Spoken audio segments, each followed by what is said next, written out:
early in your career, you were enormously successful as a poker player. You ranked in the top 20 online poker players, which is, fascinating. We'll talk in a second about what you're doing now.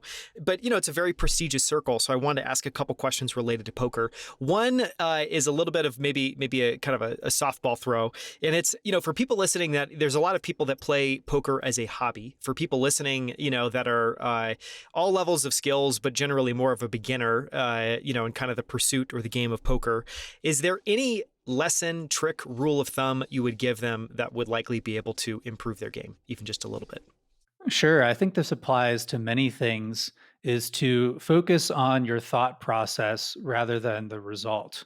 One of the key things that poker beats into you by getting, financially punched in the face a bunch of times is that the universe is probabilistic and that many occurrences are due to various permutations of luck. So all you really have control of is your approach, the way that you think about things. So treating every single hand that you play as an opportunity to deconstruct your thinking process and to think about other ways that you could have played the hand that might also have worked, or to say, all right, every time you bet, what are you trying to accomplish with this bet? Would a smaller size work? Would a larger size work even better? Are there other ways to win this hand? If you fold, say, okay, you're folding this hand. Are there other hands that you wouldn't fold? Is there something that your opponent could do that you would notice that would cause you to be less likely to fold? A lot of people just see every single hand and put it and evaluate it in a vacuum. This is this is the only way to play this specific spot. But there's a lot of levers you can pull, a lot of different variables that you can tweak, that every hand becomes a learning opportunity. And that's what I see the people who go on to do really incredible things, as I would refer to them as top performers, is that every iteration, every performance moment becomes a learning moment, because an opportunity to explore one dimension of their game, that the title that usually people use is deliberate practice, like one specific dimension of their game that they can work on.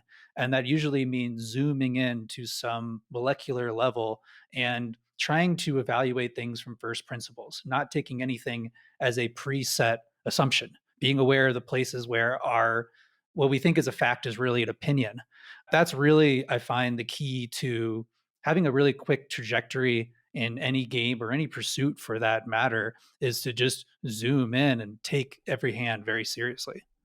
So maybe as a way to distill that down, it almost, at least what I'm taking away from that is pull apart outputs from inputs or results from what you were able to do, zoom in and focus just on inputs and really try with every single decision, I guess, to, kind of zoom down the stack and think about what you could have done differently in all the permutations. So it's like almost exploring alternate realities back in time.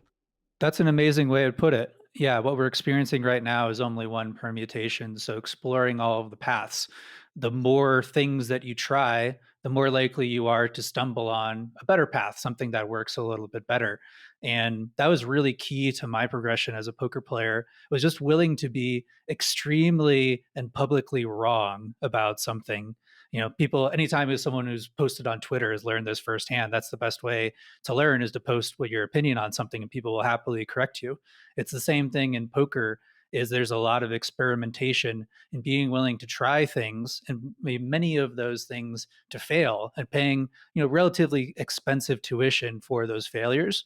But that is really the only way to optimize and to converge on a strategy that works really well across a variety of situations that you'll encounter, is just to be willing to be wrong.